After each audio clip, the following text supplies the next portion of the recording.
Wednesday on Your View. Welcome to the show. I am Obiajulu Olabisi Ubu, and as usual, I have the amazing ladies of Your View. How you doing? I'm fine, Miriam. thank you. I'm taking this concoction that Nima has made. Oh, God. It's got zobo leaves, saint leaves, and something else. It looks really nice because it's pinkish and whatever, but it tastes like Edo witchcraft. How many times do you add any sweet now? How many times do you not at all. Oh, I don't know how she takes this That's thing. right. But these are healthy herbs. Yes, definitely. I've been on herbs too. And Very, I can very, see the difference. Yeah. very nice. Yeah. Very nice. Very nice. Even though it's a do something, but it's very nice. How you doing, Nima? I'm fine, and I've offended my bestest auntie. So yesterday was Auntie Bimbo's birthday, and I got carried away. You took Hussein reminding me in the night that you didn't do shout out to Auntie Bimbo. On my behalf, do a shout out. I'm wondering, who are you? I should do a shout out on your behalf for my own auntie. I don't understand. So Auntie Bimbo is my small mommy, whether I like it or not. Her role in my life is I can't downplay it. I can't underestimate it. I keep talking. It's still living in me. A continuous giving. Bimbo. Let me see. I finish. Abimbola. Kadijat. Oyele Grillo. If you are watching this show, you know how much I love you. I wish you all the best things. And of all the best gifts I ask Allah to give you, I ask Him to give you afia. To give you sound health. I love you so much. Happy birthday. Oh, and I've had the privilege of meeting her. Happy birthday, Auntie. Happy birthday. Ramatu Shehu Oyibo. How you doing? You see the way you call this name. I'm in love with the name. I'm in love with the name. You know, I think in my former life I was actually an Hausa babe. Yeah. Because of the shows. I'm telling you, It shows in the jury. Yeah, honestly, you should give me an Hausa name now. Hadiza. Hadiza is nice. How you Okay, so doing? fine. Yesterday I was with one of my very good friends. She's an elderly woman, and you know, last time I mentioned that she lost her daughter due to negligence in the hospital. The daughter had asthma attack in the night, and then she rushed her to the hospital. And by the time they got to the hospital, no oxygen. Oh my goodness! What? So ordinary oxygen. In fact, she took her to the hospital, and they were trying to take vitals. And instead of resuscitating her, first of all, before vitals, they said wanted to take vitals. She was like, please give this girl. They had plenty cylinders, but no oxygen. Oh my goodness. So I'm calling out because that particular hospital is a very prominent one around that area. That's around the Ajah axis. Every maybe accident victims, anybody, they always rush to that hospital and they never come out alive. The hospital always has one thing or the other. So I'm saying that if they cannot stand as a hospital, downgrade them to a clinic or a health center so that people primary health care. Yeah, or primary health care, so that when the public can know that they are not capable, so that they can sort for other hospitals around instead of going there. So please, let's start checking and in fact, let them revoke some of them their licenses until they are able God to help us. Yes. Imagine that. So I think the Commissioner of Health, they should look into it. It's a very serious, a very like prominent, I don't want to call the name of the hospital, but that hospital is very, very, is a very big hospital. Don't call the name. They know themselves already. They know themselves. Imagine when my little daughter came out and there was no oxygen. That was the only thing that saved her. Because she was almost going. You know, she got stuck for a long time. So by the time she came out blue. Imagine that there was no oxygen. Because I heard the doctor shouting, oxygen, oxygen. Oh my God. He was even screaming at them. They did not set up the oxygen. But at least there was oxygen. Yeah. We need to pay attention. We need to really pay attention. So, good news. My physical book, From Freak Out to Chill Out, is out. Handling mental health. Like the pro. Yes. Thank you. Thank you so much. So the book has been out for a bit now, but we just... Is that you on the cover? No, it's not me. I'm not this slim now. But, we finally got the physical copies delivered yesterday. And I wrote this book for people who are going through everything, right? A couple of years, I went through serious things that people around me did not even know. I was crying. In my bathroom, I would cry in the middle of the night. I was going through pain, but people didn't see it. I would still show up, do my makeup, do the work. A lot of us go through things from time to time. This is a book that encourages you that you're not broken. This is life and you can pull through. So the physical copy is available. You can have it. It's also online. You can have it all over the world, wherever you are. Just order. Let's help ourselves. Let's grow together. Let's heal together. Let's stay unbroken together. Oh, that is so good. That's a good introduction. Thank you. Congratulations. Thank you, darling. Thank you, my darling. Let's take a short break now. When we come back, we'll do the newspaper reviews. Stay Stay with us.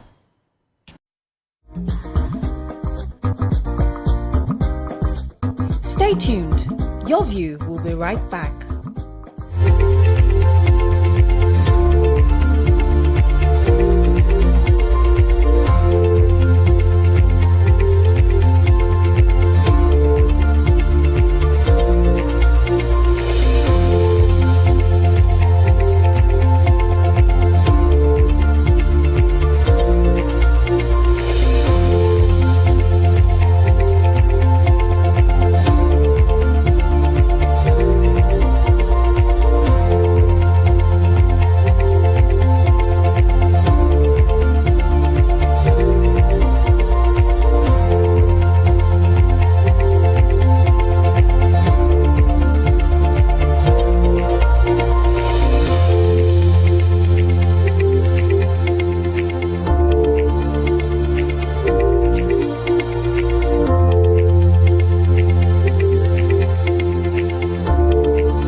Welcome back. We'll be starting the newspaper reviews with The Nation. Major headline: Yiwalda Akume Yahaya Sani rally north for Tinubu. First Lady's RHI lifts Benue attack victims with 1 billion naira. Transcorp Group raked in 379.7 billion in HI. FIRS halts tax exemption to firms, NGOs in FTZs. A patient discharged as nurses join doctor strike in Lagos. Respond to Aegis queries, 210 trillion cash, Senate tells NNPCL. PDP ADC lock horns in supremacy battle. Federal government gives automatic employment to 200 outstanding youth corps members. What stories do we have in The Nation? Okay, the First Lady.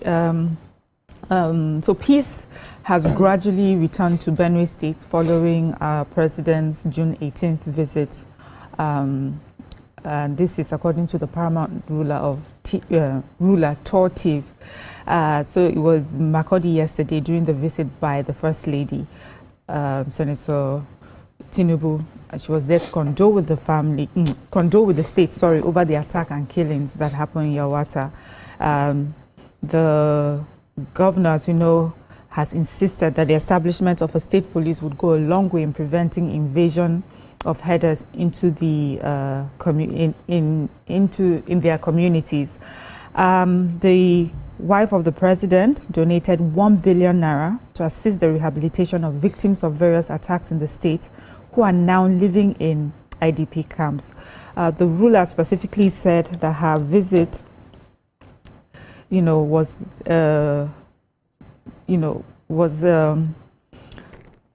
a way of, has brought them some relief, and they were happy that she had come to visit. He talked about how the state of affairs has been. He says, while the attacks by militia and bandits have not completely stopped, we can report that there has been some noticeable improvement in security. And he says her presence reflects not only her strategic support as a former senator of the Federal Republic of Nigeria, but also her motherly and compassionate response to moments of distress in our nation. He highlighted her initiatives in health, social investment, agriculture, care for orphans, IDPs, persons living with disabilities, and the elderly. He says all this have not gone unnoticed. Appreciated the First Lady for her numerous interventions in Benue schools, as well as her economic empowerment program. He really painted a sad picture of, the communities in Benue State. Farmers have been driven away from their land, from their farms, hunger everywhere. But, the intervention of the president and, with also her humanitarian interventions, they're just looking forward to a brighter and better future for Benue. News from Ibadan. The Olubado designates, we lost the late Olubado, and so the vacancy, the stool is presently vacant.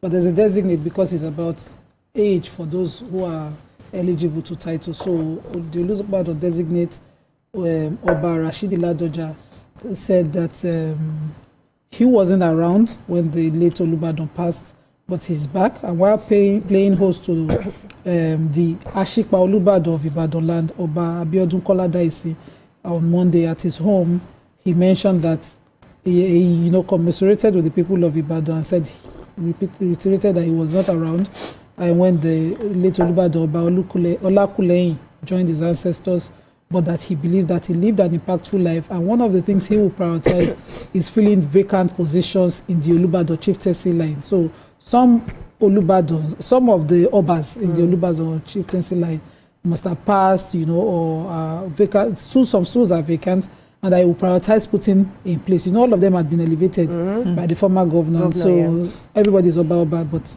there's still hierarchy. Okay. And so he would feel that he was quoted by his media aide, Madiola Oloko, who spoke about it. And also the family of the late Olubadan has announced that burial rites would commence soon, as soon as they get the approval of the governor of Oyo State, Governor Seyi Makinde. They have announced that the state burial would hold at least on Friday, the 8th of August.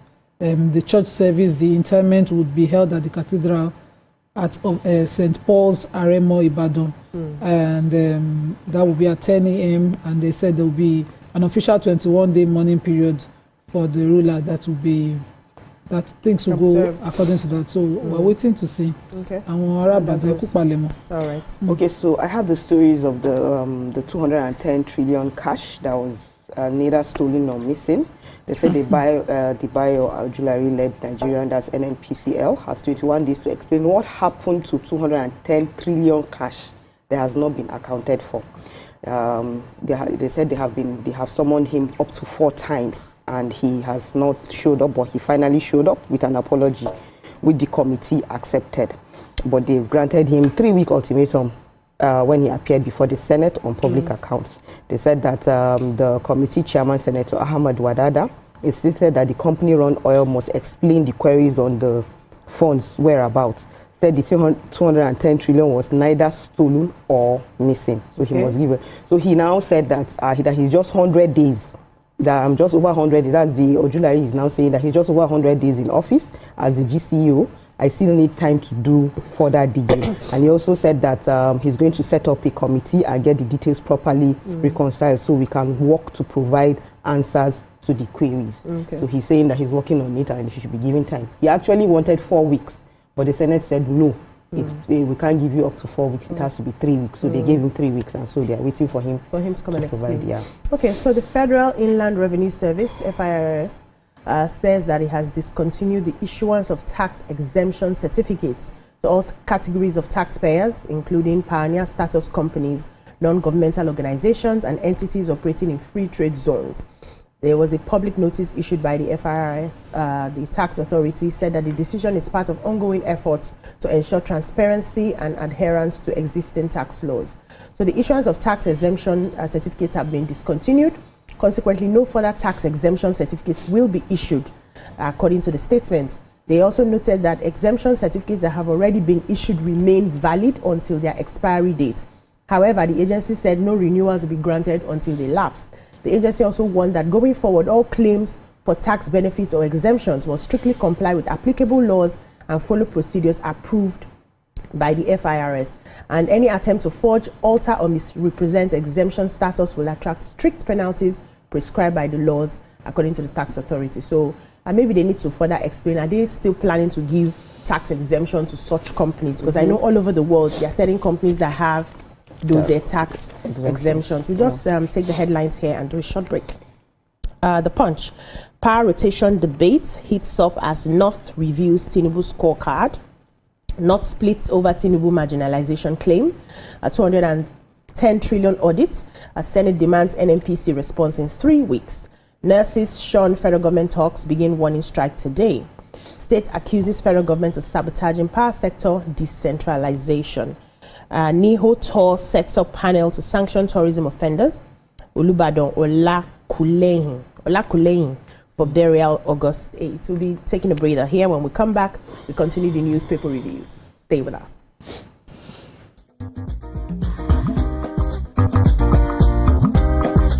Stay tuned. Your view will be right back. News anchor with TVC News.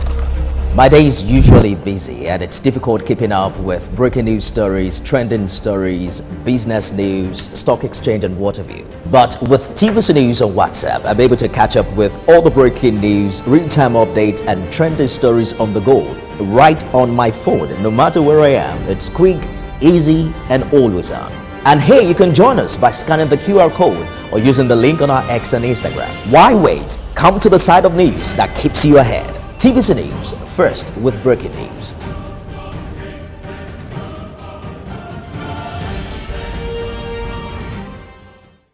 I'm Miriam Lunge. I'm a passionate environment advocate and a published author. I am the founder of Celebration, a businesswoman, and a fashion icon. I am a wealth coach and a real estate developer.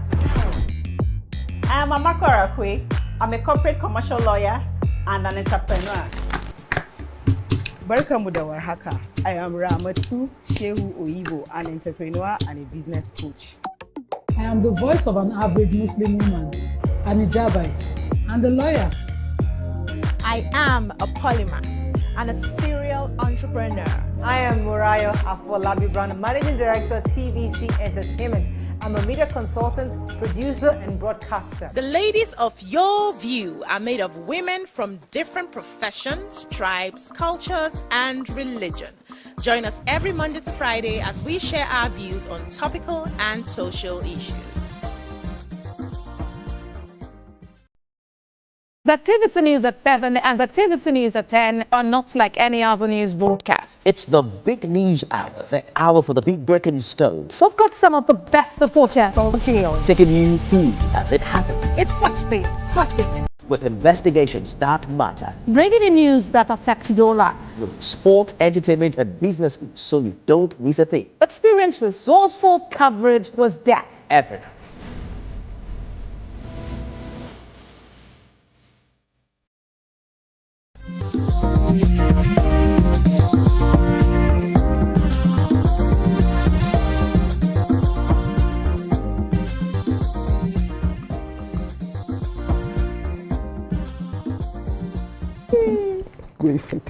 Welcome back. Somebody has started wearing glasses. When I started my own last year, she was laughing at me. Don't sit with old people, they infect you with old age. Let's move on now to the punches. Ready? So I have the story about the North, of course. They said the North splits over Tinubu marginalization. We are being marginalized. They said the political and civic leadership of northern Nigeria converged in Kaduna and had a meeting. They said it was a 2 days meeting. They said that some of them, they divided themselves. So some lauded Tinubu's development strides and appointments in the North. Others voiced strong concerns over what they described as growing neglect, insecurity, and economic exclusion under his watch. They said that the 2-day engagement brought together a powerful mix of former governors, traditional rulers, ministers, civil society leaders, technocrats from across 19 northern states. They said that so the Senator George Akume was there, ministers of information Muhammad Idris, defense, all the list, especially the ones that were appointed during this Tinubu's regime. They are saying that, so the Senator Akume is saying that at least Tinubu brought about, his administration brought about the renewed hope agenda.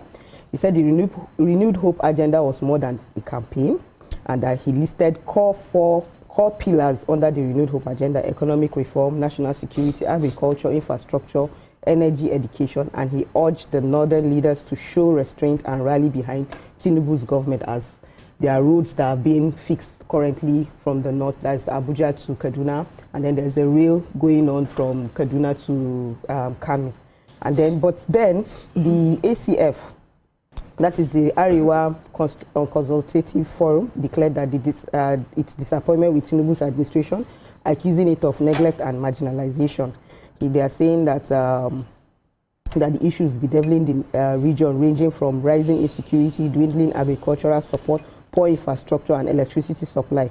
And they are also saying that at least 60% of the Tinubu's vote came from the north, so they are feeling neglected, and that they are saying that they should have a meeting and please call the attention of the president so that he can take note of this. I have an answer from the president, but he's in another one. Okay. So I've got nurses under the umbrella of National Association of Nigerian Nurses and Midwives. the federal health institution sector have insisted that their planned 7-day warning strike will begin on Wednesday. And the members have vowed to complete the strike even if government calls for negotiations. The national chairman of NAM, Morakinyo Wiriwan, said that the government had 15 days to respond to their demands but failed to act. The union, July 14th, had issued that 15-day ultimatum to the federal government, and they were asking for immediate intervention to prevent a total healthcare shutdown. Some of the demands for the nurses are the upward review of shift allowance, uniform allowance adjustment, a separate salary structure for nurses, increased core duty allowance, mass employment of nurses, and the establishment of a nursing department in the Federal Ministry of Health, amongst others. Sounds valid to me. And the chairman is saying, as far as we're concerned, there has been no communication from the government to this moment. That is why we're saying the strike is going on and nothing is stopping it. Okay, so I have the since Enugu Disco, Enugu Electricity Regulatory Commission have decided to break this table. There's been no peace. So there was a high-level engagement between the Minister of Power, Adebayo Adelabu, and the State Commissioners of Energy, in that meeting were also governors, all the governors' representatives, and they demanded full respect for subnational regulatory powers. So the federal government are saying these people are just going to set back all our gains.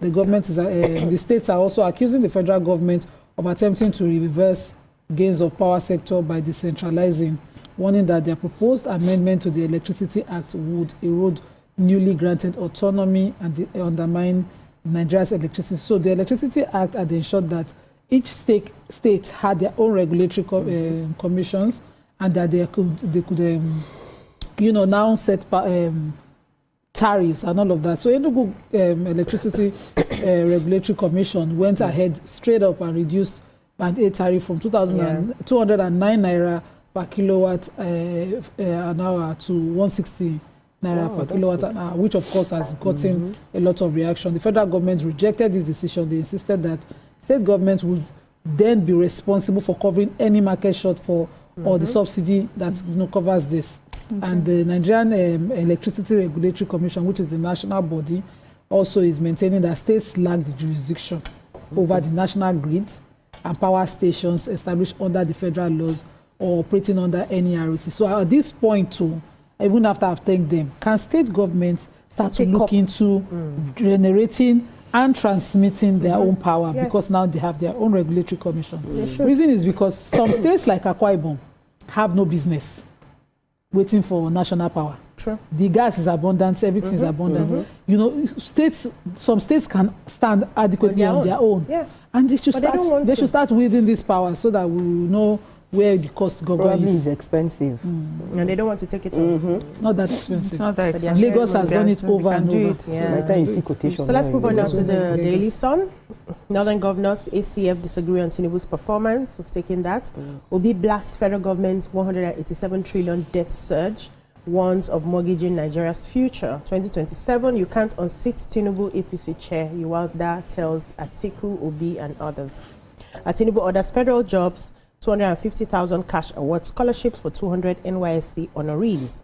Tourism Disciplinary Tribunal kicks off under Justice Ishak Bello's leadership.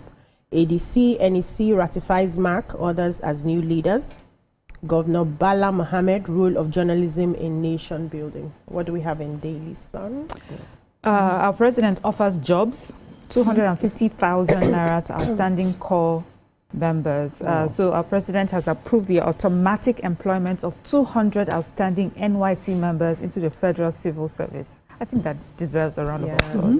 It does. The president also okayed the payment of 250,000 naira cash to them in recognition of their exceptional service to the nation between 2020 and 2023. He also announced postgraduate scholarships for all honorees, including 10 physically challenged ESCOR members who sustained injuries during their service year and were likewise granted federal jobs. Wow, that's amazing. That's amazing. So they say the president's largesse was announced yesterday in Abuja, and he was represented by the Minister for Labor and Employment. The head of civil service of the Federation has been charged to immediately begin the employment process.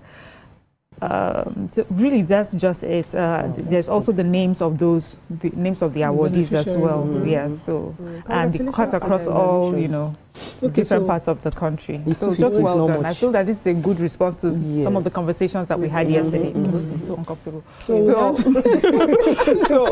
you get used to it. Yeah. So I feel that now this is what we mean. And it shows.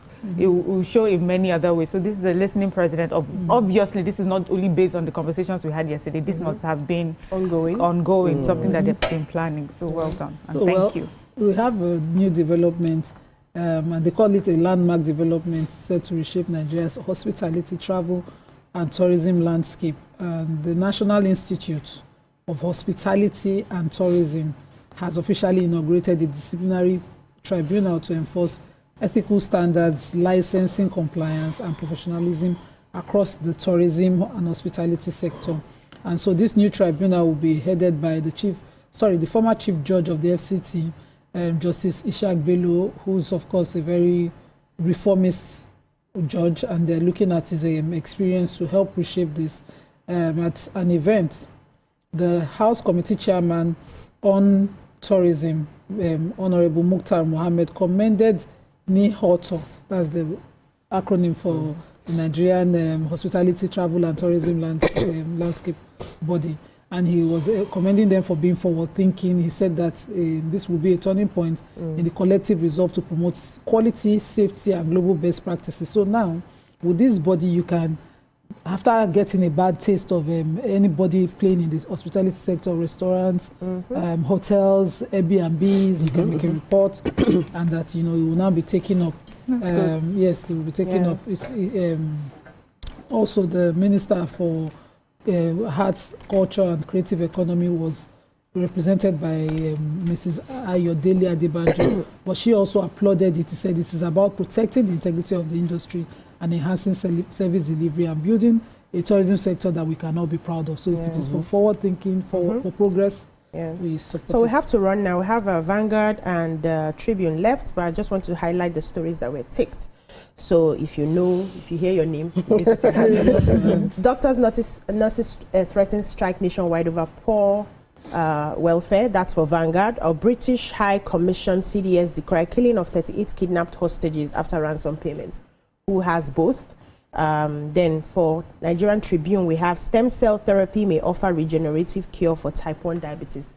Who's ready to go with? Okay, so you didn't call the one for the reply of the Tinubu's. No, we don't have time. Yeah. That's so stem cell Tribune.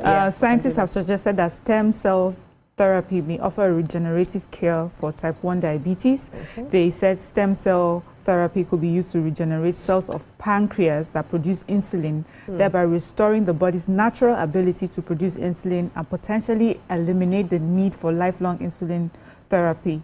Amazing news. There's a reported first case of a 25-year-old woman with type 1 diabetes that achieved insulin independence after receiving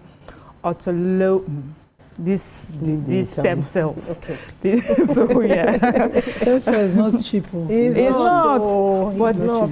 But it's a light.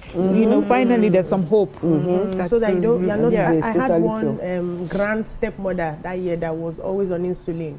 It cost a lot. Every few days. And her lifestyle is forever you see that jab on her thighs. Yes, permanently. It was painful. It cost a lot. I know. If they can, with time, all these things will become cheap. As more research happens, there will be a sort of competition, hopefully. But thank you, ladies. That's all we can take on the newspaper reviews. When we come back, we have a special feature from Davidola, Nigeria. Stay with us. We'll be right back. Stay tuned. Your View will be right back. Doubt and fear doesn't occur at the canvas. It shows in the canvas.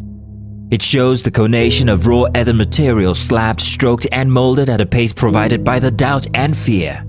Every move way in the struggle of one to the other, merging the past to the present, brushstrokes of colors seen but not known. For when the wailing stops, the pieces settle down in abject beauty erected for a century of a century. Speaking, advocating, protesting, as the arts are meant to be. Good morning, Marina Station and all the passengers. Efficient, it's comfortable. This development will go a long way in reducing congestion and emission. The trains are long-term solution to Lagos traffic challenges. This is where we take the final, decisions on policies, programs of government. I will have to ensure that, the narration of Lagos as a PLC is taken very, very seriously. This is a major pedestrian bridge linking Oyinbo here to Apapa Road over there. With this overpass, we are providing what we call a permanent solution.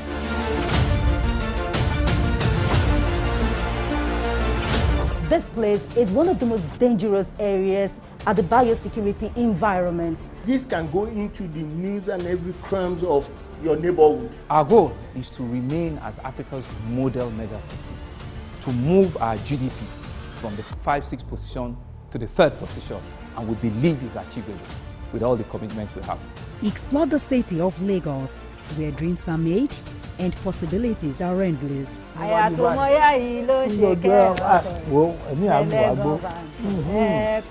Amadidoja Salamadini.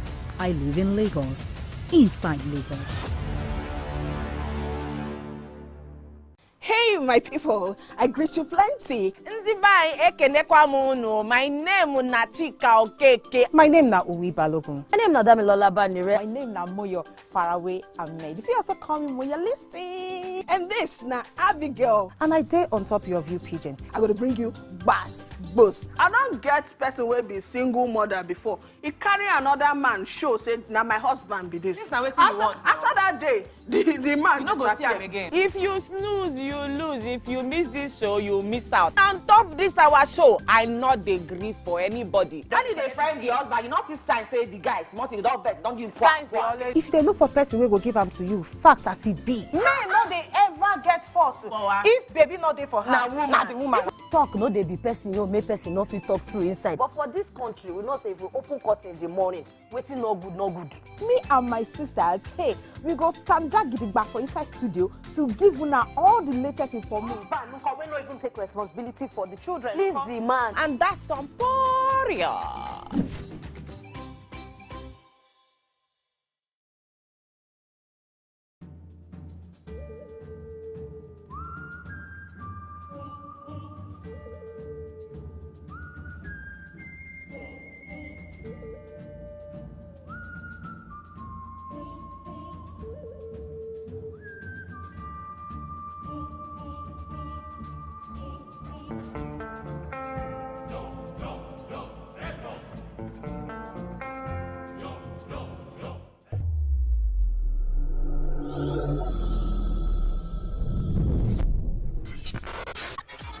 Do you think you can outplay me in this game of wits and knowledge? Can you go 7 rounds without flinching? I meant answering 7 questions correctly. How well can you hold your liquor? If you're curious, then join us for the most exciting conversation and games with your favorite celebrities on 7 of 7.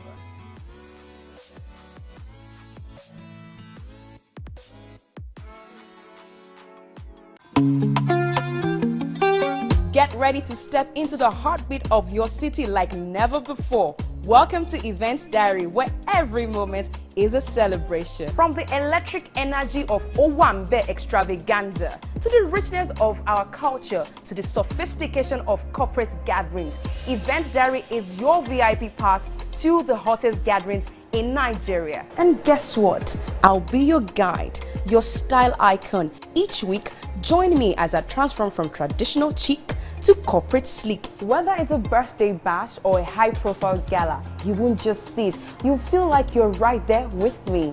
Aww. From meetings to evening soirees, I'll be there. Or to the trendiest street festivals or to music concerts, Events Diary has something for everyone. So join me as we explore the vibrant tapestry of Nigerian scene, one event at a time. Brand new studio, brand new set, a new face, but still your favorite breakfast show, Wake Up Nigeria. It's a fresh new energy, new vibe. You smell that? Now that's the smell of tasty, tantalizing food from our various chefs.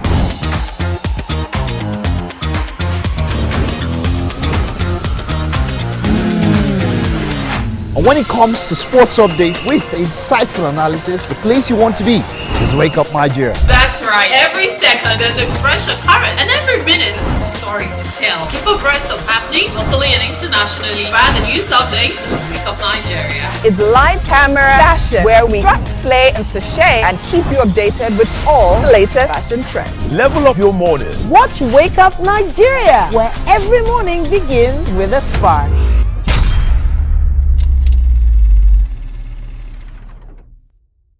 It's downright time to speak with the Gen Z perspective. Hey, chick told me this and she was like, this is Sharma, this is Sharma.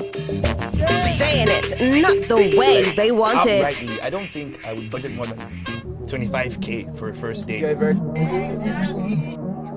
The Generation Z are ranting. I'm 3 hours, 2 minutes after the Minus 1 year, please. Don't show me. I don't want to see. That's why they'll keep it. Gen Z, express yourself. How long will it take for you to kiss then, even if it's not a sexual intercourse? The conversation just got Gen Z'd. Do it, love. Do it, do it. Do it. Do it.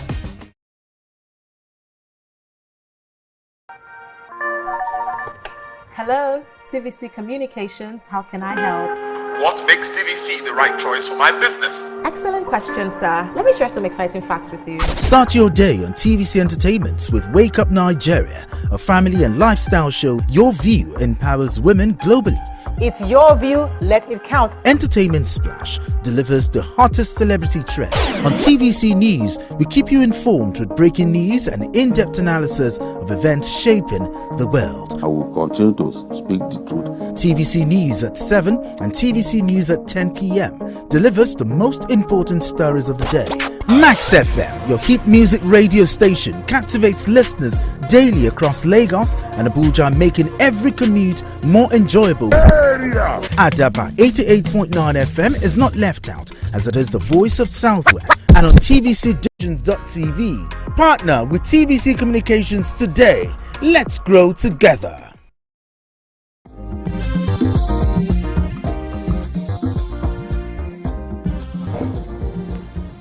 Thanks for staying with us. On this segment, we'll be discussing the relevance and impact of the Indomie fan club 20 years after. Now joining us to discuss more on this is the National Manager and Coordinator, Indomie Fan Club, Ogechukwu Joshua. Also joining us is the General Manager of Corporate Communications and Events at Duffield Prima Foods, Tokwe Ashiwaju. Welcome to the show. Thank you very much. Thank you very much. Tokwe Ashiwaju. That's my name. That's him. Hey, because I was like, I said I wanted to say I could have sworn you were Igbo. Welcome to the show. 20 years, Indomie Fan Club. That's amazing. Yeah. So how do you feel about this 20 years that Indomie Fan Club has seen so far? For us at Duffield Prima Foods, Indomie Fan Club, we celebrating those 20 years is quite amazing. It's exciting and humbling because the initial thing was to celebrate those kids in their schools, have activities, of course, engaging and exciting activities for those kids, but it has turned out to be something above what we actually planned for. So to us, it's humbling, it's exciting, and we are really grateful to the kids, the parents, of course, and the schools. Yeah. Amazing. Okay, so how did it really start, and what was the vision back then? Okay, so the vision for us back then was actually to have a small community whereby lovers of Indomie noodles, we have a platform for them in schools where we can bring all these children together because it's more of education and entertainment. We have a growing set of parents who are beginning to work then, unlike before whereby our parents could afford to make anything for us while they're basically at home. But now we had parents who were working, and we wanted a platform where we'll be able to bring these children together, identify with them as a brand, and actually teach them, because apart from the education itself, we bring them, we take some other activities, and you can actually bring children from all walks of life, irrespective of your social background. You are bringing public school children, you are bringing private school children together, because it's a platform where we felt that, yes, we needed to play an active role, and that was how it started. And today, we're grateful to God that it has become more like a community nationwide, and that's what we stand here to celebrate after 20 years. Okay, so yeah, this is an interesting one, and I can see that the age of the people who are who are members are from like 10 to 14, thereabouts or something like that. And I noticed that this fan club in the Indomie itself, there's stickers. The stickers have been, I'm sure my son is part of the fan club, because stickers everywhere, I have stickers everywhere. Even my fridge has about 20 stickers. The only person that does not have stickers is me on my body. That was just what I was left. The walls in the house, doors and everything. So what other activities do these fan members enjoy other than stickers everywhere? Okay, for Indomie fan club, it's for children between the age of 4 to 14 years old. Okay, because initially we had planned for 4 to 12 years, but find out that some of the 14 years are still in the junior secondary school, and they want to be part of it. So activity, we have a whole lot of activities, learning and educational activities. Now the parents, they don't have time these days. We are all busy with our jobs, so, and the school cannot really do everything for us. So we as Indomie fan club, we have engaging activities like the spelling bee competitions, the singing competition that our children are excited. Then there is a big one for us that is the Team Yourself Up competition, where we get our kids to create something unique from the Indomie empty wrappers and the cartons. So you'll be amazed at what these children really bring out. So there's a lot of creativity in these kids that as Indomie fan club, we try to use our platform to bring out this creativity in them. Then excitement, games, fun. And I must say that we are the biggest Children's Day celebration host. So our children are so excited when they come for our events. So a lot of educative activities. So in most times you find out that some of these platforms are beyond what we have just mentioned now. So we've also taken our time to partner with the Federal Road Safety, for instance, where we take all these officers and we go to schools and we teach children zebra crossing, road signs, you know, at that early age. You get them engaged, and you even bring firefighters, for instance, to tell children about the dangers of exposing themselves to maybe light, electricity. So for that early age, they are well exposed, and we teach them all these things. And those are things that you will not readily find in the education curriculum. So these are the kind of engagements with all these children. And like she said, the biggest Children's Day celebration is always hosted by us. At every point in time, every year, we host almost about 100,000 children over 10 days. It is humongous. I hope that one day you will find time to come and see what we usually do. So, but what would you say this fan club is active, and how far spread across Nigeria is it? Okay, our intention is actually to be in all cities in Nigeria, but for now we are in Osogbo, Ibadan, Ogun, Asaba, Anambra, Anambra, Onitsha, that's Oka, we're in Oka, we're in Lagos, of course, and Abuja. But with Port Harcourt, we are in Port Harcourt. Then we want to franchise some of us, so we are not yet. Kaduna is in the platform, is in the pipeline. We have to go there. Okay, so the whole idea is also that we won't, like she said, we are going to be in every part of the country, but it's just a gradual thing. Like you said, if you are putting children together, it's a big task, because God has been so good to us that over time, nothing has happened. And you know why it is? In some of these cities, to put these children together, you needed to put a lot of security measures in place. And that's why we are taking our time, but we are expanding by the day. And we are coming up with different platforms right now, whereby children can actually go on these apps and decide that they want to be and participate. So apart from the Children's Day, what memorable moments can you share with us or a success story that you can share along this journey of 20 years? Well, we have a lot of stories, because if a child is a member of Indomie fan club and there are some attitudes or some attributes in them that they cannot really bring out. Some of them are shy, some of them are not bold enough. But to find out that because of the competitions that we hold, things that they don't even believe they can bring out, they can create, they do that and they win at the end of it all. Then we have situations where, like this road safety, we have when a father called and say, thanks to Indomie fan club, I was about to make a call, and the child said, no, Indomie fan club say don't make a call while you're driving. Then we also have a parent that came and said, this child, no matter what you do, he will always sit in the front. He argues it out. The teacher has tried, but with our help, the child was convinced that there is a certain age you need to get to before you can sit in the front. It took you. Yeah, so that credit is really amazing for us. Course. And we have children who are part of the Indomie fan club who has grown out to even say that, yes, now some of them are even working with the brand, in the communication part of the brand, they can boldly stand and defend themselves and say, be very bold, all because of the platform Indomie fan club. And for me, the biggest part of it is that when you find somebody who was a member of Indomie fan club, right, at that early age, and now the person is staff of our company. Yes. I mean, at a young age. I mean, somebody over the years, primary school who belonged to Indomie fan club 20 years ago is an adult now, and they're already working with us, and they can even relate to people who are coming and say, yes, I was part of this when it started, and now I'm a living testimony to say they brought out the best in me, because aside from all the education part of it, the social part of it, mixing all these children together, people who never believed. For instance, you are coming from the hinterland and we are bringing you closer to people, say, maybe on the island or the private schools. I mean, there's a level at which it brings that ingenuity in you, and it's not something that is measurable. For life, it will be part of it. Yeah, so let's talk about what's next, for Indomie fan club after 20 years of impact. So what are you looking towards? A lot. And we're actually in the digital world. So we are launching an app where the children can be able to get engaged in the app, gaming, quizzes, other activities. So all the activities that we actually do BTL, we want to bring most of them to the app that they can engage themselves.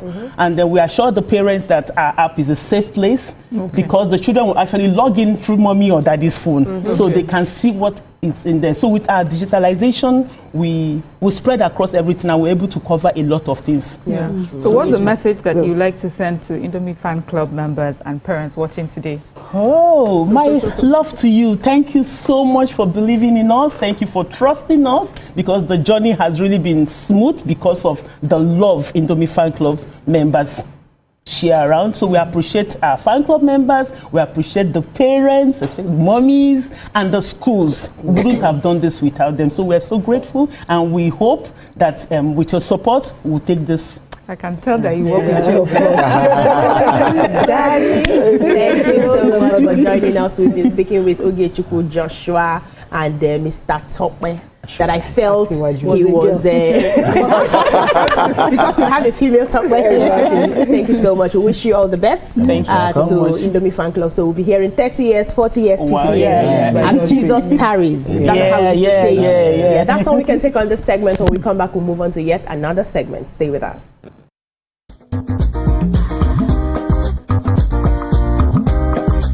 Stay tuned. Your view will be right back.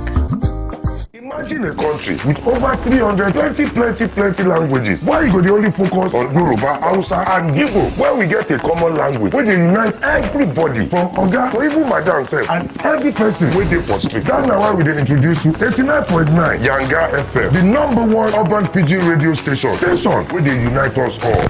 From the award-winning breakfast show, Waiting Day, with your brother, your friend, Wale Po. Everywhere. So, Bobo. It a job for this This is not Cruise Express. And this go be the best 4 hours of our life. Country people, make una join us.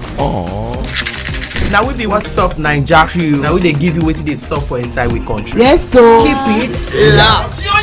If God be your papa, why you not gonna make Yanga? Found wahala. Now here we dey settle all the matter. Bro, we right here. Nobody better than we, right? Okay, now whispers be that. Make I just be the last sensible voice where you go hear. Now we be 89.9 Yanga FM.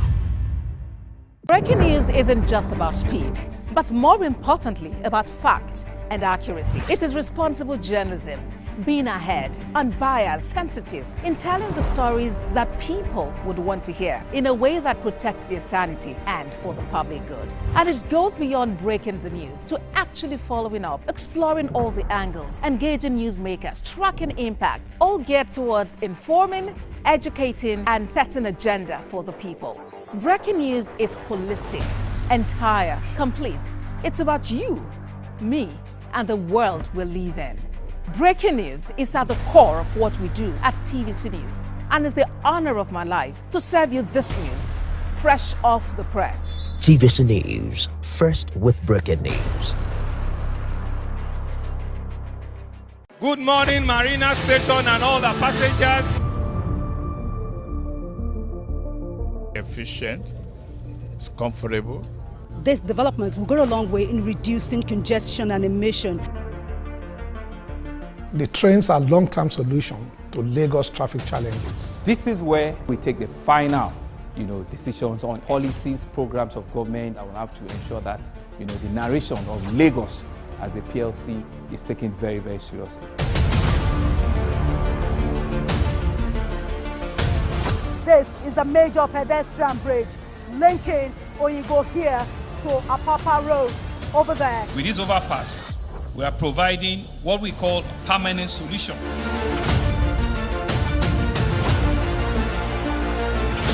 This place is one of the most dangerous areas at the biosecurity environment. This can go into the news and every crumbs of your neighborhood. Our goal is to remain as Africa's model megacity, to move our GDP from the 5-6 position to the 3rd position, and we believe is achievable with all the commitments we have. Explore the city of Lagos, where dreams are made and possibilities are endless.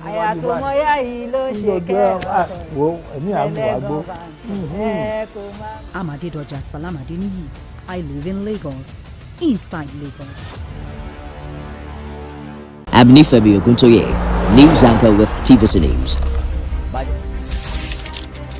Albert Chinua Lumogu Achebe was born November 16, 1930 in Ogidi, Nigeria. He went to Government College in Umuahia, Nigeria. In 1948, Achebe won a scholarship to the University of Ibadan to study medicine, but after a year, he changed his major to writing. After graduation in 1953, he became a script writer for the Nigerian Broadcasting Service (NBS), eventually becoming the head programmer for the discussion series. In 1956, he visited London for the first time to take a training course with the BBC. On returning, he moved to Enugu and edited and produced stories for the NBS. Achebe was unhappy with books about Africa written by British authors such as Joseph Conrad and John Buchan because he felt the descriptions of African people were inaccurate and insulting. In his spare time, he worked on Things Fall Apart. The novel was published in 1958. The book won immediate international recognition and also became the basis for a play. His second book, No Longer at Ease, published in 1960, is set in the last decade before Nigeria achieved independence. In 1961, Chinua Achebe met and married Christiana Chinwe Okoli, and they eventually had 4 children. The third book in the African trilogy, Arrow of God, was published in 1964. Achebe published his 4th novel, A Man of the People, in 1966. The novel tells the story of the widespread corruption of Nigerian politicians and ends in a military coup. During the Biafra conflict, Achebe's house was bombed and his friend Christopher Okimi was killed. Achebe and his family went into hiding in Biafra and then fled to Britain for the duration of the war. From 1972 to 1976, Achebe held a visiting professorship in African literature at the University of Massachusetts at Amherst. After that, he returned again to teach at the University of Nigeria. He became chair of the Association of Nigerian Writers and edited Uwandi Igbo, a journal of Igbo life and culture. Although he wrote many essays and kept involved with the writing community, Achebe did not write another book until 1988's Anthills of the Savannah. In 1990, Achebe was involved in a car crash in Nigeria, which damaged his spine so badly he was paralyzed from the waist down. Bard College in New York offered him a teaching job and the facilities to make that possible, and he taught there from 1991 to 2009. In 2009, Achebe became a professor of African Studies at Brown University. In 2012, he published the essay, There Was a Country, a personal history of Biafra. Achebe won the Man Booker International Prize for his life's work in 2007 and received more than 30 honorary doctorates. He remained critical of the corruption of Nigerian politicians, condemning those that stole.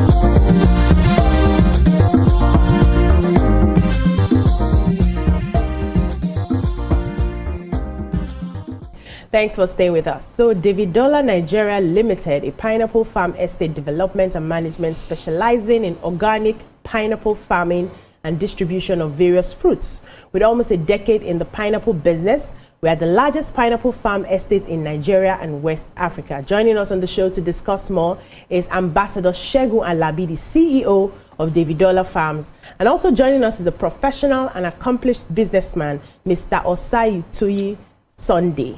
Osatuyi Sunday Adewale. You're welcome to the show, sir. Thank you for having us. So we've always had you alone. So when I saw another guest today, I'm wondering what's going on? How are we expanding the business? So tell us. Okay, while we are having another guest with me here today, you say testimony goes a long way. And then there's, I think it's Hausa language, it said, has it done, have you experienced it before?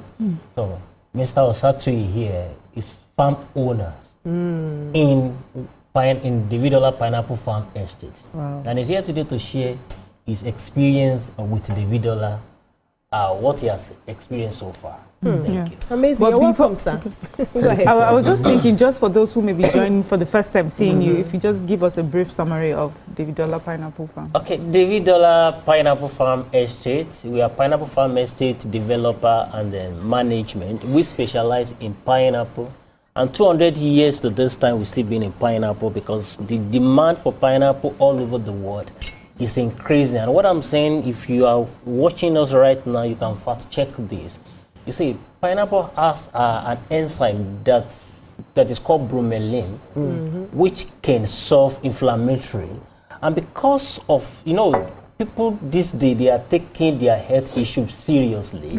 And then when you are eating pineapple, it will increase your immune system. And I think because of all this discovery, it's making the demand for pineapple all over the world increasing. So if anybody is out there and you are looking for where to put in your money, put your money in Pineapple Farm Estate, where you get a good return on your investment, and then you are part of people who are solving the problem of unemployment in Nigeria. Thank you. Okay, let's have a question for our guest here.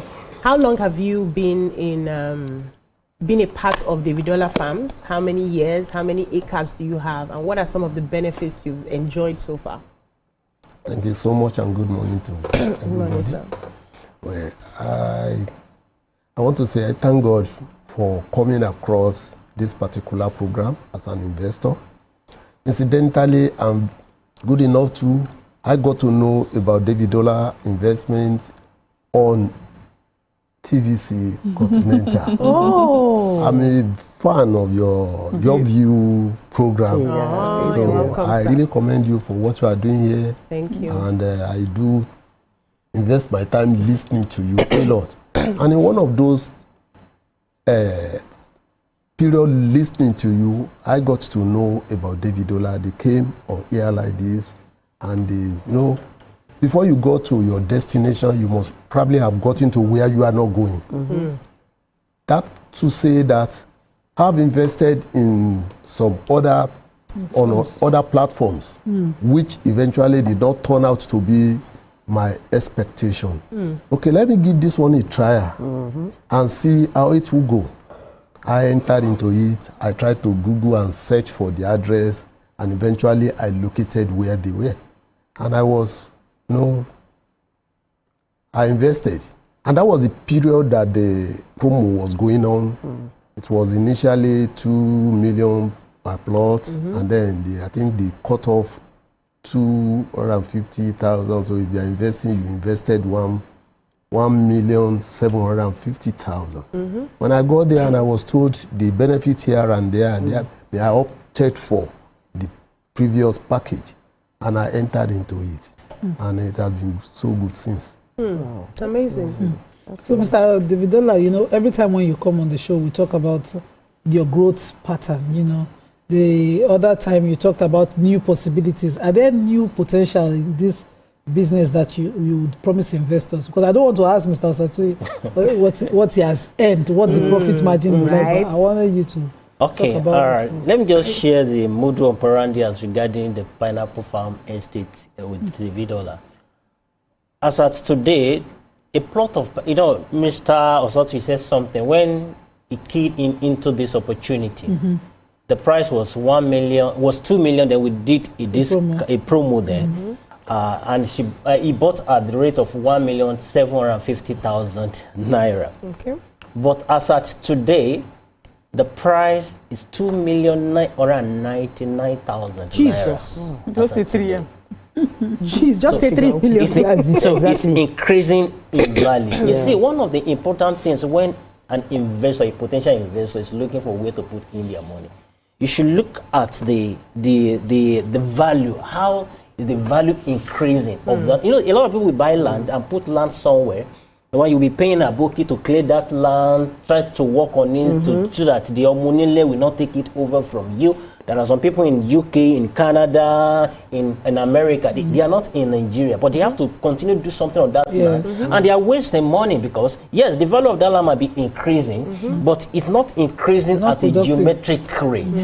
It's not beating inflation It's not beating inflation as well, because you are spending along the line of that land. But in Davidola Farms, if you are buying a land, you are buying an economic land with pineapple on it. And as like I said, almost 3 million naira, then you get 36% on your purchase price. Number one, Davidola is doing all the work on this farm, getting it well and make sure that things are working on the farm. And at the end of the year, you get 36% on your purchase at the price. end of the year. Now, there are documents that come with this land, which is deed of assignment, registered survey, farm management agreement, and on this one, per plot is 350,000 naira. Now, if you are buying 1 acre, if you calculate 3 million times 6, you know what that means. You also get the 36% on that. But today, there is a promo. You know, every time we give promo, I'm looking forward to this to people who are watching us for the first time. And see, let me tell you something. The value of pineapple has a whole lot of value chain, like I always mention. From pineapple, you can make clothing. From pineapple, you can make plastic spoon, disposable plate. From pineapple, you can make shoe. From pineapple, you can make a whole lot of things. From pineapple, you can make biofuel. But as a matter of fact, any moment from now, Davidola will be, because we are scaling, we are not where we were. We started by trading, by buying pineapple, importing pineapple from neighboring country and selling. And as we are growing, we discovered that, see, the opportunity in this business is so wide. That's why we have to venture into farming.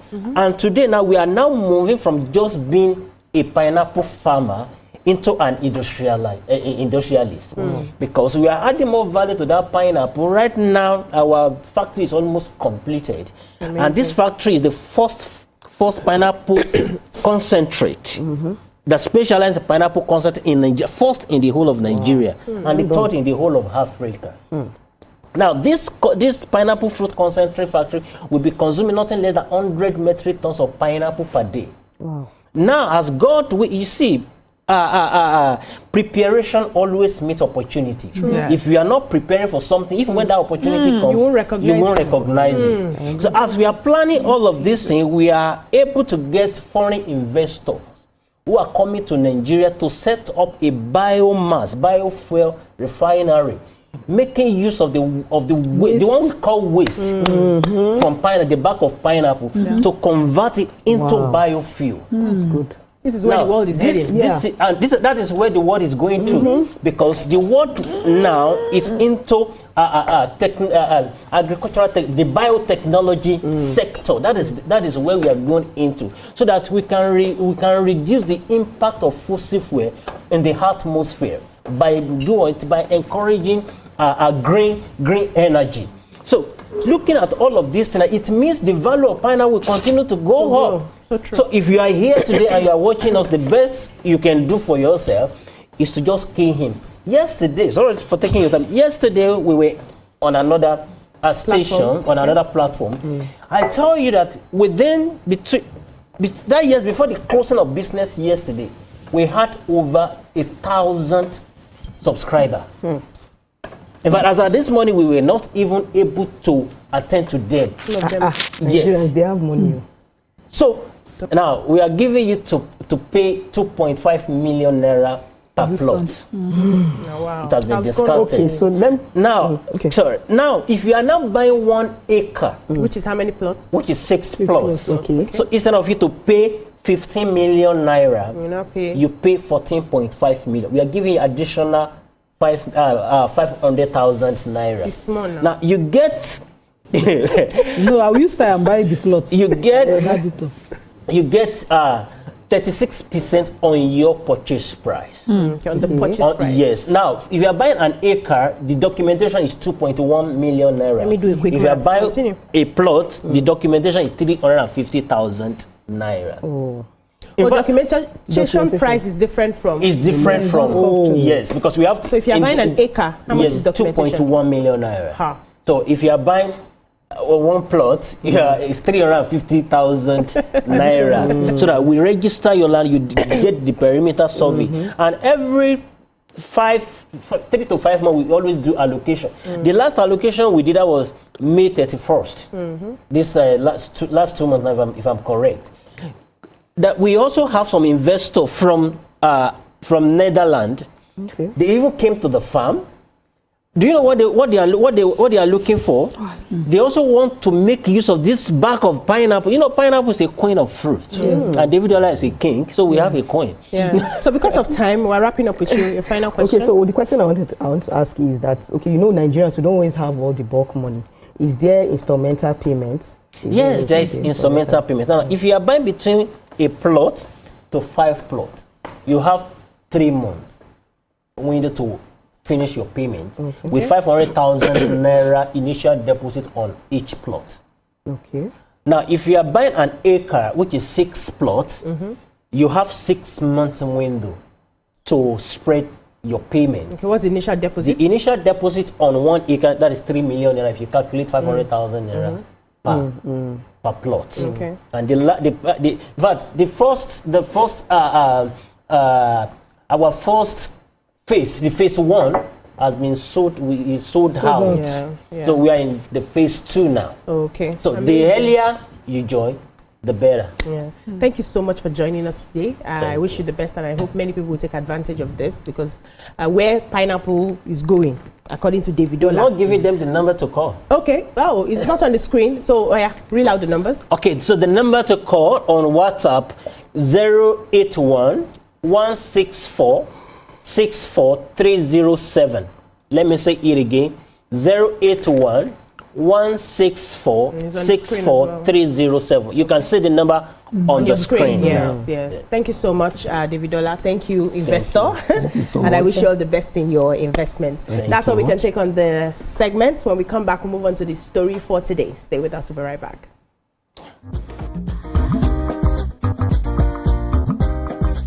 Stay tuned. Your view will be right back. It's is usually busy and it's difficult keeping up with breaking news stories, trending stories, business news, stock exchange and what have you. But with TVC News on WhatsApp, I'm able to catch up with all the breaking news, real-time updates and trending stories on the go, right on my phone, no matter where I am. It's quick, easy and always on. And here you can join us by scanning the QR code or using the link on our X and Instagram. Why wait? Come to the side of news that keeps you ahead. TVC News, first with breaking news.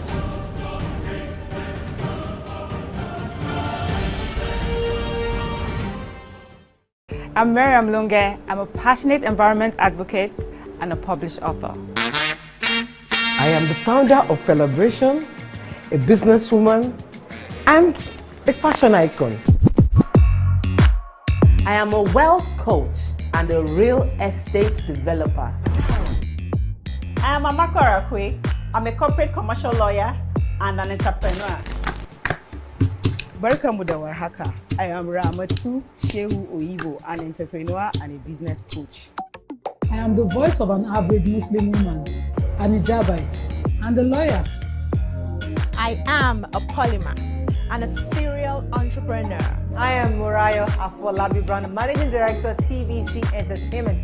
I'm a media consultant, producer, and broadcaster. The ladies of your view are made of women from different professions, tribes, cultures, and religion. Join us every Monday to Friday as we share our views on topical and social issues. The TVC News at 7 and the TVC News at 10 are not like any other news broadcast. It's the big news hour, the hour for the big breaking stories. We've got some of the best reporters on the field, taking you through as it happens. It's fast-paced, hot-hitting, with investigations that matter, bringing the news that affects your life, with sport, entertainment and business so you don't miss a thing. Experience resourceful coverage was depth every night.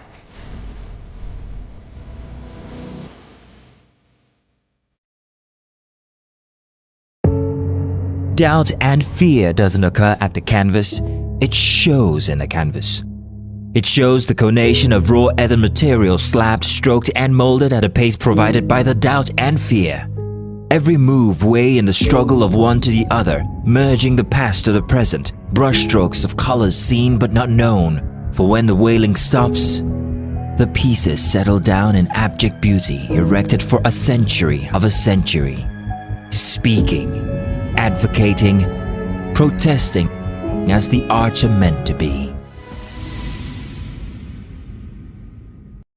Good morning, Marina Station and all the passengers. Efficient, it's comfortable. This development will go a long way in reducing congestion and emission. The trains are a long-term solution to Lagos traffic challenges. This is where we take the final decisions on policies, programs of government. I will have to ensure that the narration of Lagos as a PLC is taken very, very seriously.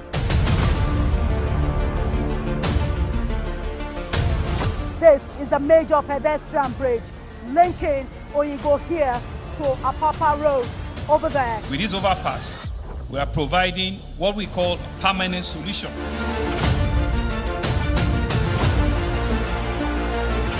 This place is one of the most dangerous areas at the biosecurity environment. This can go into the news and every crumbs of your neighborhood. Our goal is to remain as Africa's model megacity, to move our GDP from the 5-6 position to the 3rd position, and we believe is achievable with all the commitments we have.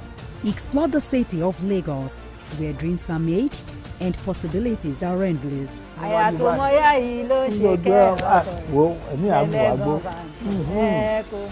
Adedoja Salamadini. I live in Lagos, inside Lagos. I was caught. There was a cut. Thanks for staying with us. In a bid to increase logistics efficiency, reduce traffic congestion, enhance smart parking, improve road safety, and maintain orderliness, the Lagos State government is set to enforce the implementation of the e-collop system for articulated vehicles, e-collop system for articulated vehicles and tankers along the Lekki-Ekpe corridor. And the policy will commence on the Friday, 1st of August 2025. Joining us this morning to let you know all you need to know about the scheme is the Chief Executive Officer of the Call-Up Technology Services, Timi Koleolu. Welcome to the show, sir. Thank you very much. Good morning. So you are the CEO of the tech part of the Call-Up. The last guest we had on Call-Up was from the government side, you know, who was explaining to us the policies, the measures that they've put in place. Now we have the person who do the technology here with us. Okay, you answer question today. Welcome, first of all. Are you calm? Are you calm? I'm trying to be. All right, so what conversations did you have before you started designing the Call-Up system? What was it meant to achieve, and were you able to get the technology to that point where it's going to achieve what it set out to achieve? Okay, thank you. So at the beginning, the Call-Up system is a Lagos State policy. So our own job was to translate that policy into a solution that is viable, you know, that would actually solve the problem. So we had a lot of engagement with stakeholders, the users primarily, all the unions, the industries in that sector. And then we also constituted a team of people who actually have experience in the logistics sector. The fundamental part of it is to actually go after the problem and try and solve it, as opposed to just playing around with it, right? So for us, we had to attack the pain points of people, which was people were spending so much time trying to get into the ports, as you know, before in Apapa. So the government didn't want the same thing to happen at the Lekki-Ekpe corridor. So it was more of a preemptive action that, look, okay, this problem might happen. What do we do to attack it? So we approached people, we spoke to people, we looked at it from what has happened at Papa as well, and we used that experience to try and build something that, you know, improves on the system that we have at the moment. Okay. Okay, so I was very happy when I read through the whole story and everything, and because I live around that area already. As of last week, there was a falling container, you know, and it blocked the road. And, you know, immediately I saw the containers, I was like, this thing has started coming towards this side. Now we're going to start having all these Apapa issues. Yes, all these Apapa issues and everything. So what are the measures put in place to ensure that the roads are safe for this, for we, the people, and then the containers, the trucks on the road? So, I mean, that's a good question. When the Call-Up system starts, what you say is that if there's a problem on the road, we can know quickly. You know, our system will tell us that there's congestion on the road, the turnaround time has become slower. So then we can stop trucks from bombarding that road. So the road is freer for people to ply. And it also gives the people that need to solve the problem the opportunity to have free space to remove the truck and deal with the issue. What we find now is that when there's an issue on the road, everybody is still going, the trucks are still going, and then everywhere gets jam-packed. But with the Call-Up system, we can actually stop that. Stop the traffic for a moment. We didn't stop it for an hour or two for things to be sorted out. Then people move in, they sort it out, and it's not affecting the other road users. That place is also very residential, right? So it's important that the road is safe. And when an accident happens, we quickly react to it and solve it. And information is important to us. Okay, so the Apapa end of town is where I apply. And we saw how the e-Call-Up started. Compliance was a problem. But right now, in Apapa, I can tell you for free that we are balling all the way home. Going home and back to work is now so beautiful. I love the community because things have eased out. But I remember clearly that, you know, it's because the alternative of the Lekki-Ekpe port and all the businesses have also come up that we're enjoying some sort of relief.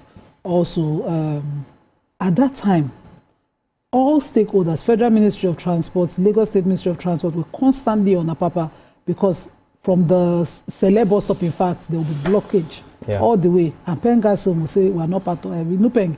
We say we are not part of them. Tanker drivers will join. You know, they are of a different aspect. So how do you want to ensure you do this and there will be absolute compliance from the get-go, from that August 1st? So a major part of what we have done is to make sure that we carry all the stakeholders along, right, from the beginning.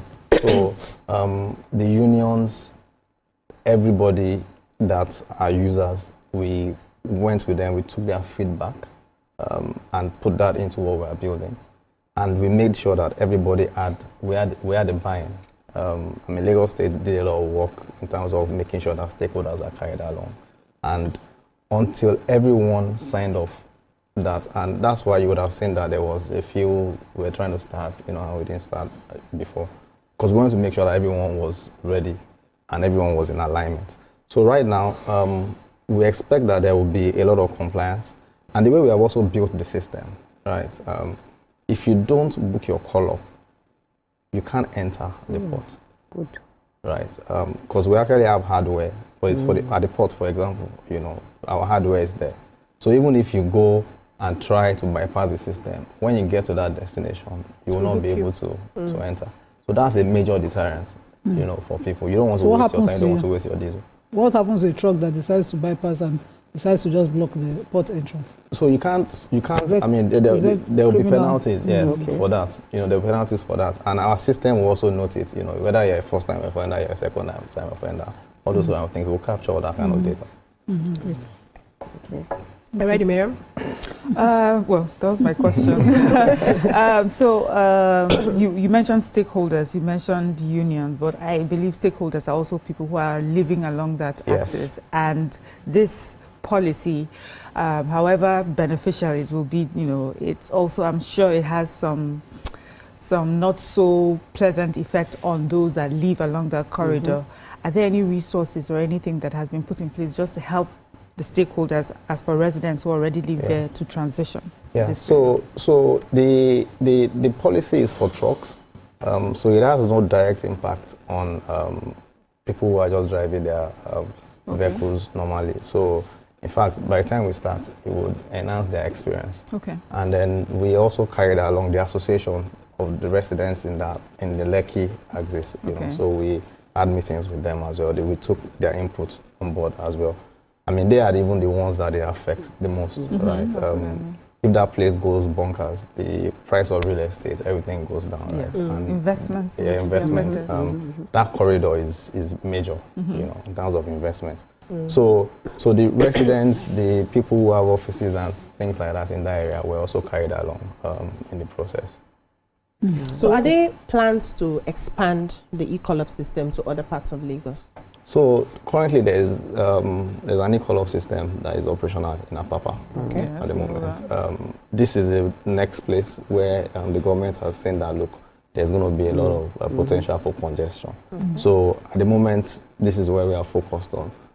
Of course, if our help is needed in any other parts of Lagos, we'll be happy to. Okay. So what support or resources do you have for stakeholders during this transitioning period? So we have a command center where people can come in. The major stakeholders that we're going to be engaging with and directly are the users, right? And we have a very big command center and customer service office in that area. And also all the different parks where users are going to be using. We have our people are also present there. So if there's an issue, they can quickly respond to it. We also have a dedicated ops team, that are very responsive. For example, there's an issue with a barrier, it's causing delay. You can go and attend to it immediately. And we've been doing a lot of sensitizations as well, making sure that the users, they understand what it's about. We've seen a lot of traction in terms of registration as well. So there's a serious uptake of. By command center, sorry, ma'am, you mean offices along the corridor? For instance, if there was a broken down truck and you wanted to respond, would you expect the trucks the tow trucks to come from Alausa or No. Everything happens in the Lekki corridor. Okay. corridor. So the kickoff Friday. Yeah. Okay. How optimistic, how excited, we're very excited. Numbers are looking and we're sure good. that we're not shifting again. No. No.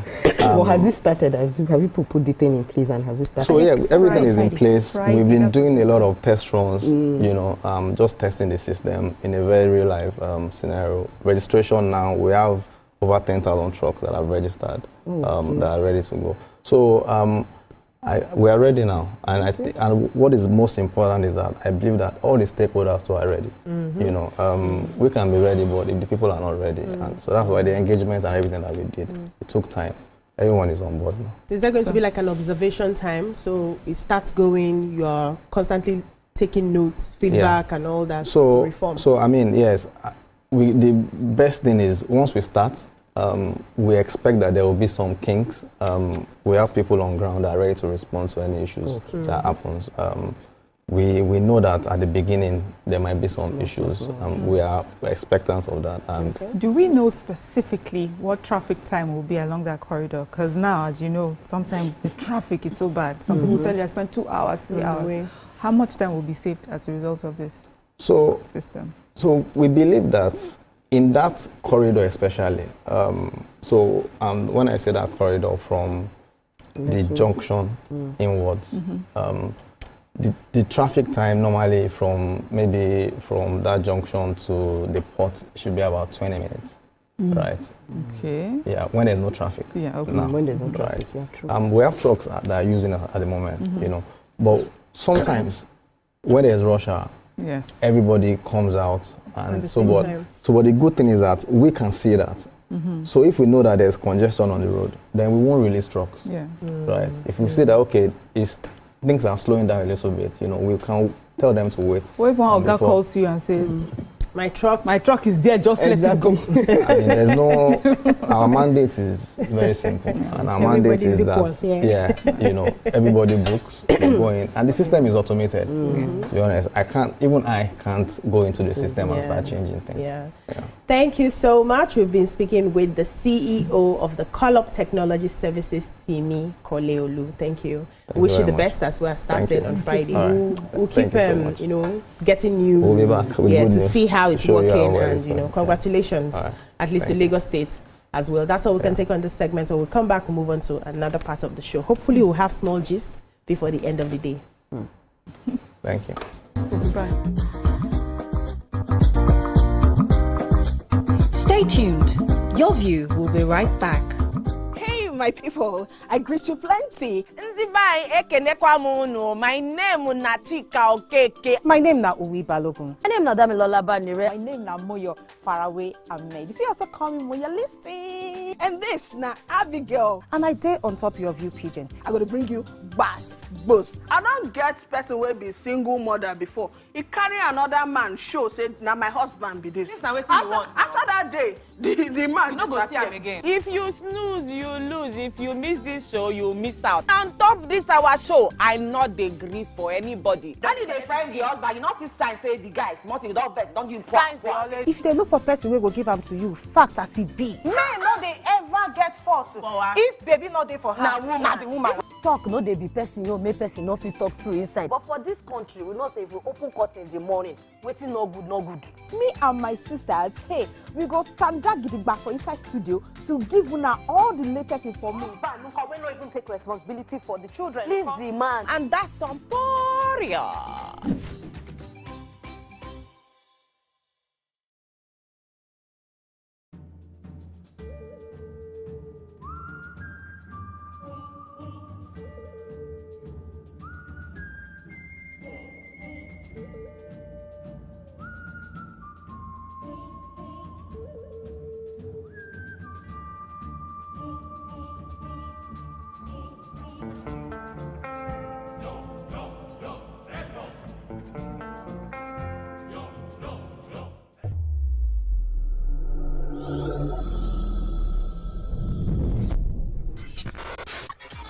Do you think you can outplay me in this game of wits and knowledge?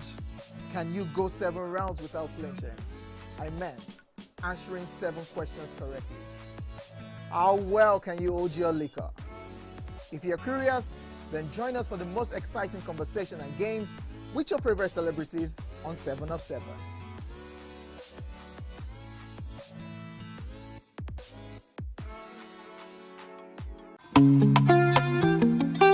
Get ready to step into the heartbeat of your city like never before. Welcome to Events Diary, where every moment is a celebration. From the electric energy of Owambe extravaganza, to the richness of our culture, to the sophistication of corporate gatherings, Events Diary is your VIP pass to the hottest gatherings in Nigeria. And guess what? I'll be your guide, your style icon. Each week, join me as I transform from traditional chic to corporate sleek. Whether it's a birthday bash or a high-profile gala, you won't just see it. You'll feel like you're right there with me. Aww. From meetings to evening soirees, I'll be there.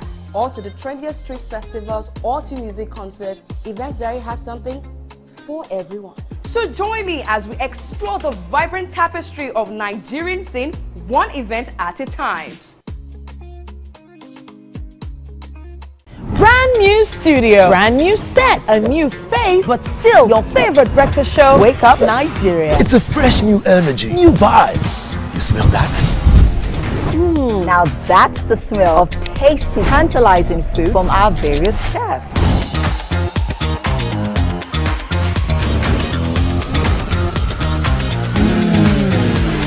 And when it comes to sports updates with insightful analysis, the place you want to be is Wake Up Nigeria. That's right. Every second there's a fresh occurrence, and every minute there's a story to tell. Keep abreast of happening locally and internationally via the news updates of Wake Up Nigeria. It's light camera fashion, where we strut, slay, and sashay and keep you updated with all the latest fashion trends. Level up your morning. Watch Wake Up Nigeria, where every morning begins with a spark.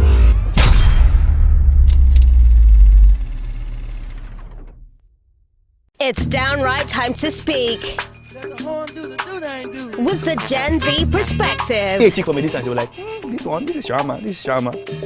Saying it not the way they want it. Outrightly, I don't think I would budget more than 25K for a first date. The Generation Z are ranting. I'm hearing hours, 2 minutes after the Minus to here, please. Don't show me. I don't want to.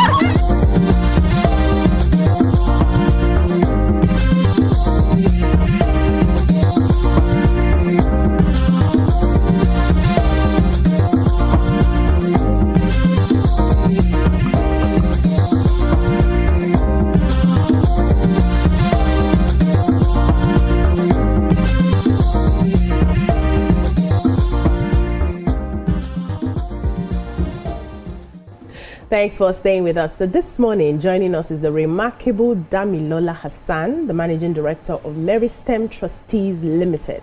With over 18 years of experience in finance, Damilola is a seasoned expert in wealth management and estate planning. Her leadership and thought leadership have earned her numerous accolades.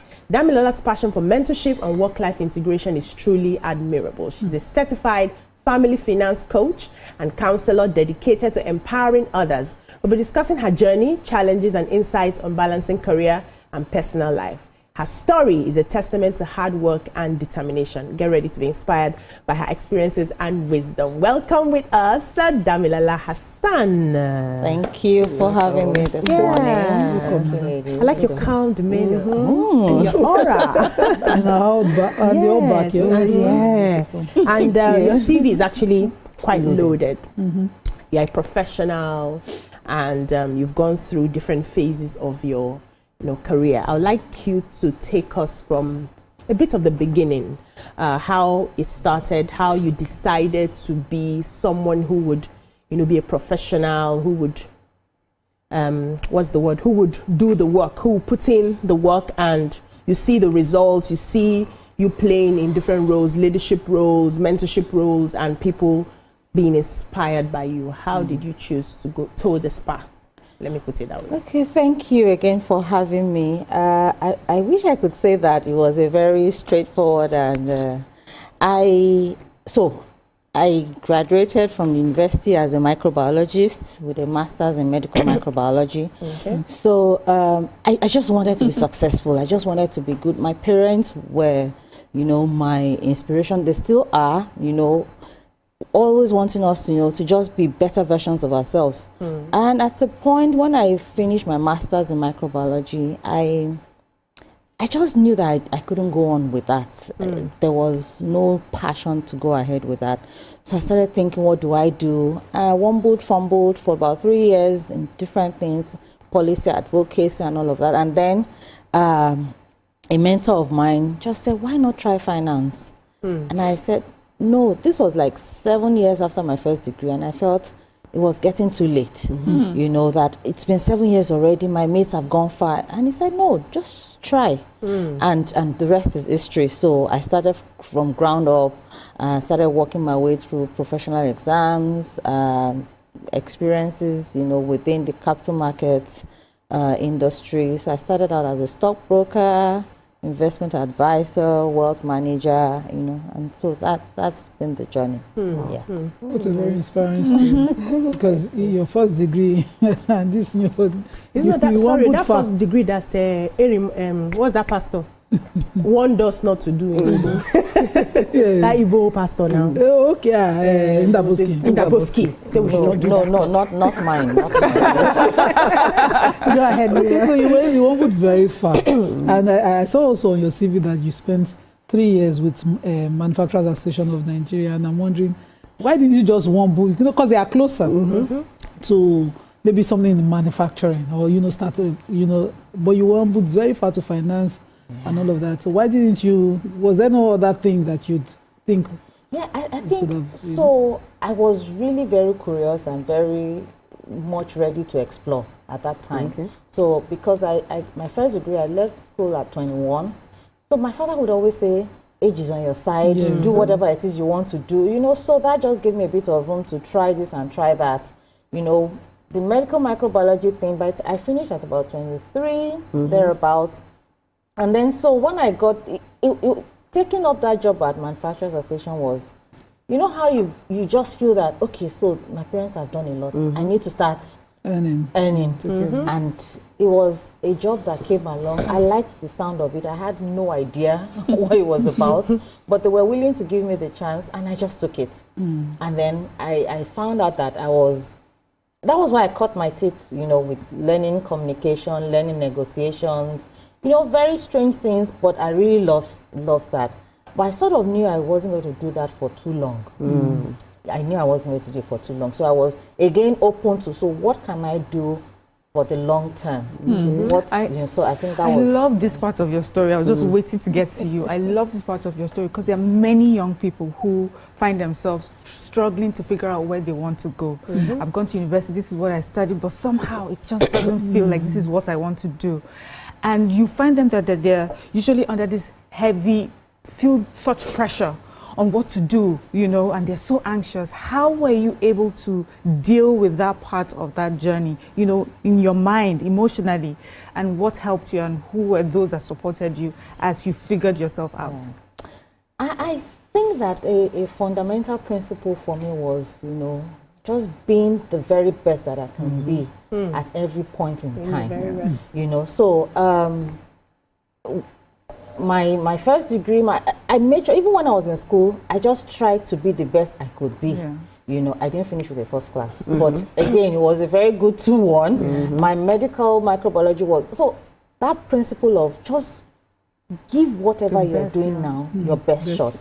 When I was with Manufacturers Association of Nigeria, it was, I woke up every day willing to take up the challenges. There were tough jobs that had to be done on that desk. At my young age then, I've had to lead a delegation of manufacturers to meet with the secretary to the government. I've had to meet with the late Dora Akunyili, you know. So it was a lot of bringing confidence, bringing research. So rolling up your sleeves to do the work. So it doesn't really matter if you are clear on where you're going, but where you find yourself, just give it your best shot. And then things will progress, doors will open, people will find you out. people will speak for you because they've tested what you can do.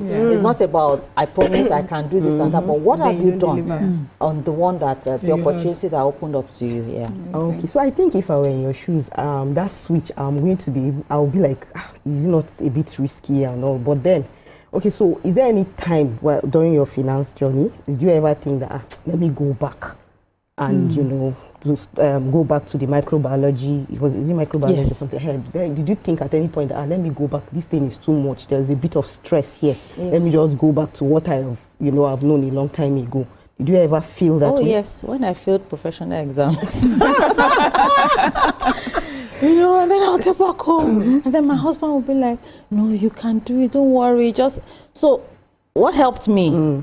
A strong support system. I will always emphasize that. I was going to every woman, but indeed everyone in life needs a strong support system.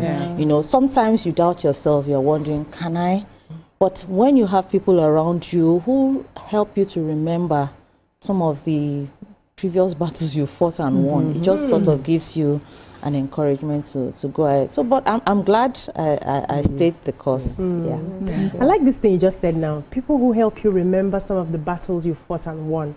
So one of the things I learned in coaching, which I also use to help clients when they come, is sometimes people feel down based on what they are going through, and then they forget their past victories. And so when I ask you, make a list of everything you've ever done that you won in life. And then you see somebody who has been feeling so bad before, 10 things that they've done and achieved and won, and they have forgotten in the midst of the pain. So I like that aspect. Well, let's take you into mentorship. I like that, comparisons. We compare a lot and we forget that our life today was prayer points of yesterday. But mentorship, how has it been mentoring people, mentoring women most especially? How do you get people to want you to mentor them? Do you go to a place and spot someone and say, I would like to work with you, I like what you have, and I would like to mentor you? Do they come to you to say, please mentor me in this regard? And how has it been so far? It's a potpourri of different things. So at work in Meristem, we have this informal arrangement, mentoring and coaching arrangement, that, you know, younger people are assigned to the more senior ones, you know, to help and hold them and walk them through. So that is a sort of structure that we've achieved in the organization, and it has helped over time because you have someone that you can easily walk up to, that you can share your dreams and all of that with, and not necessarily your supervisor, not necessarily somebody who is responsible for your, you know, for your performance contract, but someone that you just respect. So that on the side. I'm a member of the WIMBIS and a member of the WIMBIS board, you know, mentoring program that brings in young ladies and, you know, assign them to mentors, help them to, you know, grow their career and, you know, attain that C-suite role that they want. There are different platforms. So I would say that it's just about... it works two ways. So I try to be accessible, but again, you also as a mentee have to be deserving of my time, of my resources. You know, too many times people have come up to me with excitement, can you be my mentor? And I say, okay, why not go and read a book on this and that, send me an email on your thoughts on it, and then that ends the conversation. Because they're not ready to put in the work for it, you know. So honesty will not finish you. You're very honest. Just listening to you, I remember Joan just answered the question on how I had to fail exams. When people tell success stories, they take out those challenges they had to fight. And so people who are struggling with exams will call themselves failure because they didn't hear someone share any of these struggles. And now you just over bluntly lashed it that, you know, mentorship in Nigeria is, let me just have your number and call you when I need money or I need help to push something. But mentorship is not how you just, not so how you put it. Okay, I will recommend a book that would maybe shift mindset, and that ends the conversation. But in your experiences, how do you see your mentees take the news of their challenges or maybe a bit of hindrances to their progress, you know, as they're going, fail an exam. For some people, that's give up point. You know, you're asked to do something much bigger that, you know, you cannot imagine. But that would have, in conquering that, you'd have become more successful. How do you see them take those information, those advice that you would share? So, I mean, different people with different levels of resilience. But for me, I start by asking people to define their why.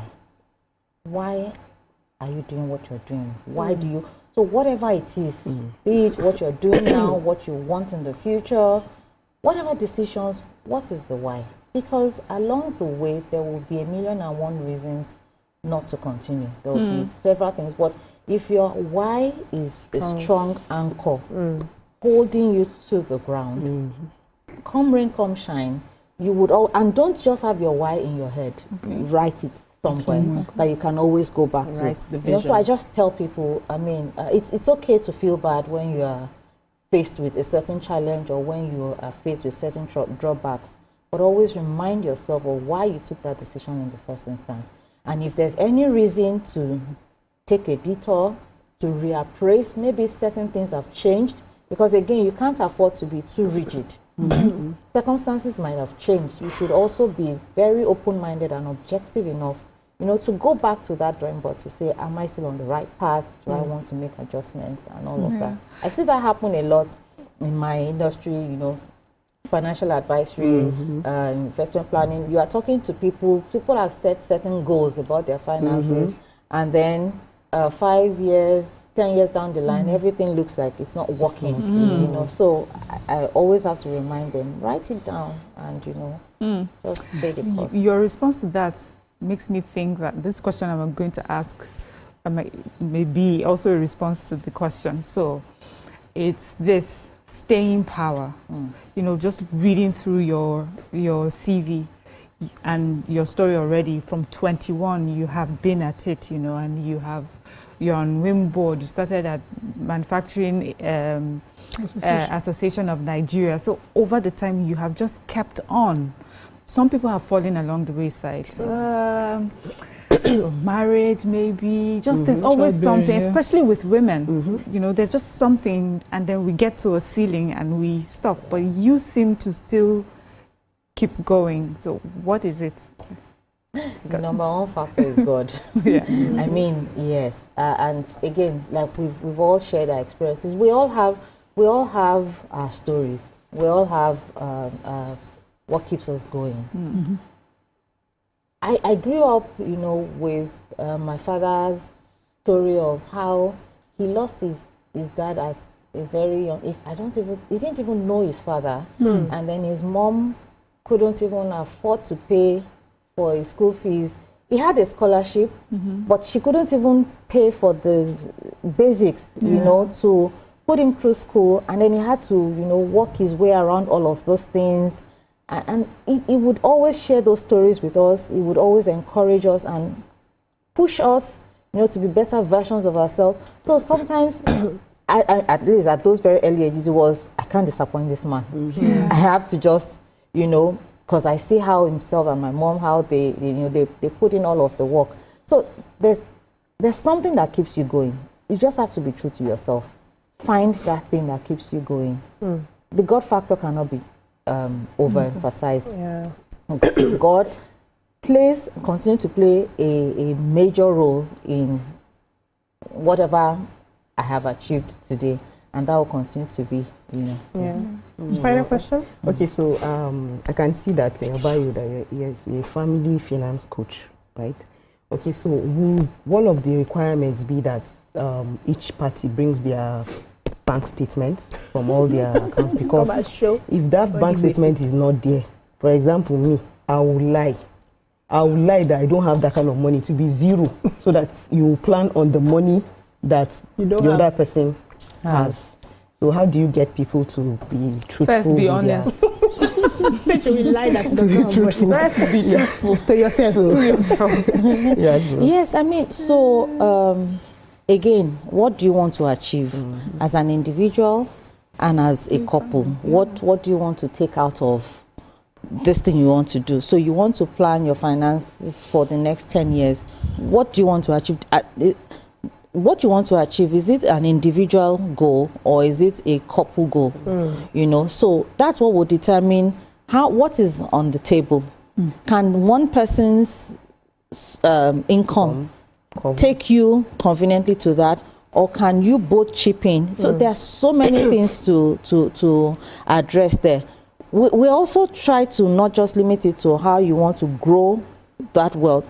At the end of the day, how are you even structuring your finances as a family to ensure that it can easily pass on, you know, to your loved ones at the end of the day?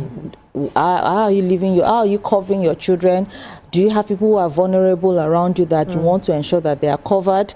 They are not at risk should anything happen, incapacitation, death, whatever. You know, so many things, you know, to consider. Thank you so much, Ma. We have to go because, you know, they are in my ear already. But what do you do for fun? You sound too serious. I just want to know, do you hang out? Do you do massages? Do you play? Do you club? Do other activities? Or you just pray because this your hairstyle is just... What do you do for fun, I do a lot of things for fun. I play.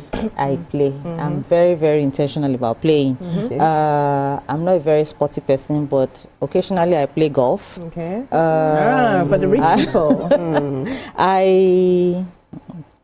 I go on dates with my sisters, you know, spa dates. Let's just have lunch. Don't mind them.